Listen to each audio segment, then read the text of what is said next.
Nokia magic max এই ফোনটার অনেকটাই লুক এবং যে স্পেসিফিকেশন প্রকাশ করেছে স্যামসুং চ্যানেল, তার পাশাপাশি বেশ কিছু জনপ্রিয় ইউটিউব চ্যানেল এবং টিভি চ্যানেলও আসলে এই নিউজটা প্রকাশ করেছে। তার ধারাবাহিকতায় আমরা নিয়ে আসলাম এই নিউজটা। আমার কাছে আসলে এই জিনিসটা আসলে বিশ্বাস করতে খুব কষ্ট হচ্ছে এর স্পেসিফিকেশন। আপনারাও যদি শুনেন তাহলে আপনাদের কাছেও আসলে হাসি মনে হবে, বাট আপনারা আসলে মনে করবেন যে একটা গুজব। আমার কাছেও এই বিষয়টা মনে হয়েছে।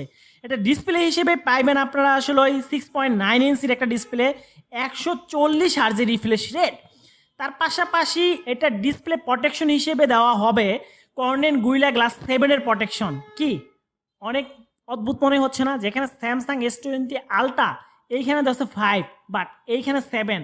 আপনি যদি এই ফোনটার দাম শোনেন তাহলে আরও বেশি আপনি হাসি পাবে, মনে হবে যে পুরোটাই গুজব একটা নিউজ। এই ফোনটাতে চার্জ ব্যাকআপ হিসেবে থাকছে ভারী একটা ব্যাটারি, ব্যাটারি এমএইচটা বেশি মনে হচ্ছে ফ্ল্যাগশিপ লেভেলের আসলে অনুযায়ী। 4600 এমএইচের একটা ব্যাটারি দেখা যাবে। এই ব্যাটারিকে চার্জ করার জন্য 65 ওয়াটের একটা চার্জার। তার পাশাপাশি এটা পারফরমেন্সটা যদি কথা বলি সেক্ষেত্রে কিন্তু এইখানে কোয়ালকম স্ন্যাপড্রাগন 8 Gen 2 সবচেয়ে ফ্ল্যাগশিপ লেভেলের একটা সিপিইউ। শুধু তাই না, এই সিপিইউটা কিন্তু আসলে একদম নতুন একটা সিপিইউ বলা যায়। যে এই সিপিইউটা অনেক পারফরমেন্সটা আসলে নিঃসন্দেহে অনেক বেটার।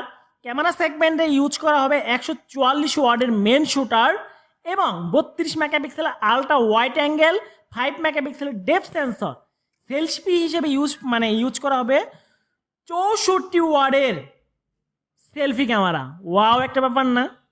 এখন টোটাল এটার যে স্পেসিফিকেশন আপনারা শুনলেন, আপনার কাছে কি মনে হচ্ছে? এটা কি আদৌ আসলেই সত্যি? হ্যাঁ, যদি দামটা হয় 1,00,000 টাকা অথবা 1,00,000 টাকা সামথিং, তাহলে মনে হবে যে এই নিউজটা আসলে রিয়েলি নিউজ হতে যাচ্ছে। বাট আমরা যতটুকু জানতে পেরেছি এটার দাম হবে মাত্র 25 থেকে 30 হাজার টাকা। অনেক চ্যানেল এই ধরনেরই আসলে নিউজ প্রকাশ করেছে। আমি আসলে বিশ্বাস করতে পারতেছি না এই প্রাইস সিগমেন্টে এরকম একটা কনফিগারেশনের আসলে ফোনটা লঞ্চ করতে যাচ্ছে নোকিয়া। তাও আসলে নোকিয়া কিন্তু অলরেডি ঘোষণা দিয়েছে তারা আর মোবাইল বিজনেস করবে না। তার পাশাপাশি এই ধরনের খবর। বাট আমাকে যে বিষয়টা হতাশ করেছে, স্যামসুং চ্যানেলের মতো একটা জনপ্রিয় ইউটিউব চ্যানেল এইখানেও কিন্তু এই নিউজটা প্রকাশ করেছে। বাট উনি কিন্তু ক্লিয়ার করে বলে নাই যে এটা আসতেছে। ওনার কাছে অনেকটা হাসি মনে হয়েছে, উনিও এই ব্যাপারটা অনেক এনজয় করেছে। বাট এই বিষয়টা ওনার কাছে অনেকটা গুজব বলেই মনে হয়েছে, আমার কাছে ব্যক্তিগতভাবে মনে হয়েছে। তো আপনার কাছে কি মনে হচ্ছে যে এই ফোনটা কি আদৌ বাংলাদেশে আসবে? বাংলাদেশে না আসুক, গ্লোবালি কি এই ফোনটা লঞ্চ করবে নোকিয়া? তো আজকের মধ্যে এইখানেই দেখা হবে আবার নতুন কোনো ভিডিওর সাথে। আল্লাহ হাফেজ।